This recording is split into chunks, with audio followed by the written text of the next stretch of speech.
The Lord spoke to Moses, saying, Command the children of Israel that they put out of the camp every leper, everyone who has a discharge, and whoever is unclean by a corpse. You shall put both male and female outside of the camp so that they don't defile their camp, in the midst of which I dwell. The children of Israel did so, and put them outside of the camp, as the Lord spoke to Moses, so the children of Israel did. The Lord spoke to Moses, saying, Speak to the children of Israel, when a man or woman commits any sin that men commit, so as to trespass against the Lord, and that soul is guilty, then he shall confess his sin which he has done, and he shall make restitution for his guilt in full, add to it the fifth part of it, and give it to him in respect of whom he has been guilty. But if the man has no kinsman to whom restitution may be made for the guilt, the restitution for guilt which is made to the Lord shall be the priest's, in addition to the ram of the atonement, by which atonement shall be made for him. Every heave offering of all the holy things of the children of Israel, which they present to the priest, shall be his. Every man's holy thing shall be his, whatever any man gives the priest, it shall be his. The Lord spoke to Moses, saying, Speak to the children of Israel, and tell them, If any man's wife goes astray and is unfaithful to him, and a man lies with her carnally, and it is hidden from the eyes of her husband, and this is kept concealed, and she is defiled, there is no witness against her, and she isn't taken in the act, and the spirit of jealousy comes on him, and he is jealous of his wife, and she is defiled. Or if the spirit of jealousy comes on him, and he is jealous of his wife, and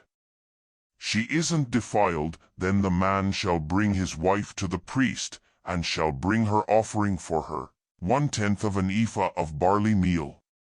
He shall pour no oil on it, nor put frankincense on it, for it is a meal offering of jealousy, a meal offering of memorial, bringing iniquity to memory.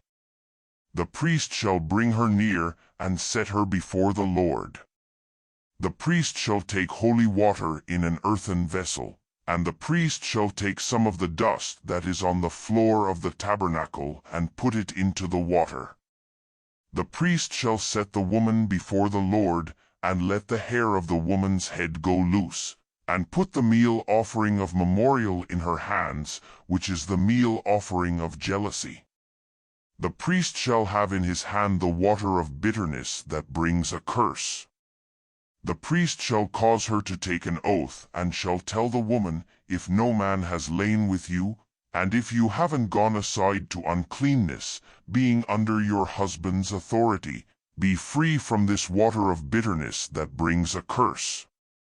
But if you have gone astray, being under your husband's authority, and if you are defiled, and some man has lain with you besides your husband, then the priest shall cause the woman to swear with the oath of cursing, and the priest shall tell the woman, May the Lord make you a curse and an oath among your people, when the Lord allows your thigh to fall away, and your body to swell, and this water that brings a curse will go into your bowels, and make your body swell, and your thigh fall away.